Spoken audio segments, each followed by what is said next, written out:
سعودی عرب میں اس وقت ایک ہی سوال سب سے زیادہ زیر بحث ہے کہ پہلا روزہ کل ہوگا یا پرسوں، اور اس سوال پر نہ صرف عام لوگ بلکہ فلکیاتی ماہرین بھی دو واضح گروپس میں تقسیم ہو چکے ہیں، جن میں سے ہر گروپ پورے اعتماد کے ساتھ اپنی بات پیش کر رہا ہے، جس کی وجہ سے لوگوں میں کنفیوژن بڑھتی جا رہی ہے۔ اصل مسئلہ یہ نہیں کہ چاند پیدا ہوگا یا نہیں، بلکہ اصل مسئلہ یہ ہے کہ کیا چاند غروب آفتاب کے وقت نظر آ سکے گا یا نہیں، کیونکہ رمضان کے آغاز کا فیصلہ اسی ایک نقطے پر آ کر رک جاتا ہے۔ پہلا موقف رکھنے والا گروپ یہ کہتا ہے کہ آج غروب آفتاب کے وقت چاند مختصر وقت کے لیے نظر آ سکتا ہے، اور اسی بنیاد پر ان کا ماننا ہے کہ سعودی عرب میں کل پہلا روزہ ہو سکتا ہے، کیونکہ بعض مخصوص حالات میں کم عمر چاند بھی دکھائی دے جاتا ہے۔ اس رائے کے حامیوں میں ڈاکٹر عبداللہ المسند، ڈاکٹر خالد ازاق اور ان کے استاد شامل ہیں، جنہیں عرب دنیا میں فلکیات کے حوالے سے ایک مستند اور معتبر نام سمجھا جاتا ہے، اور جن کے ترتیب دیے گئے کیلنڈرز پر برسوں سے اعتماد کیا جاتا رہا ہے۔ ان ماہرین کا کہنا ہے اگرچہ چاند کی عمر بہت کم ہوگی،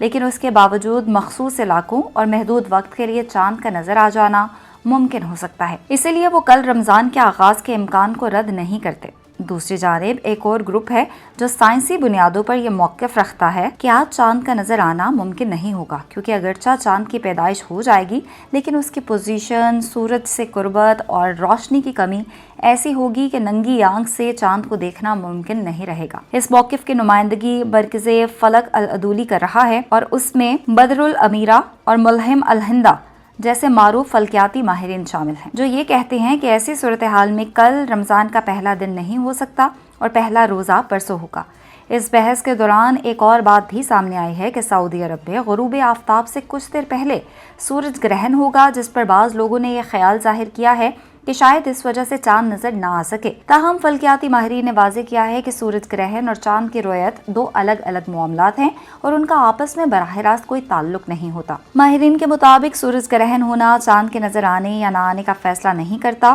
کیونکہ دونوں کے اوقات اور فلکیاتی حسابات الگ الگ ہوتے ہیں۔ اصل اختلاف دراصل حساب اور رویت کے فرق کی وجہ سے پیدا ہوا ہے، جہاں ایک گروپ یہ کہتا ہے کہ اگر تھوڑی دیر کے لیے بھی چاند نظر آنے کا امکان موجود ہو تو اس امکان کو مکمل طور پر رد نہیں کیا جا سکتا، جبکہ دوسرا گروپ یہ موقف رکھتا ہے جب سائنسی طور پر چاند کا نظر آنا ممکن ہی نہیں تو اعلان نہیں ہونا چاہیے۔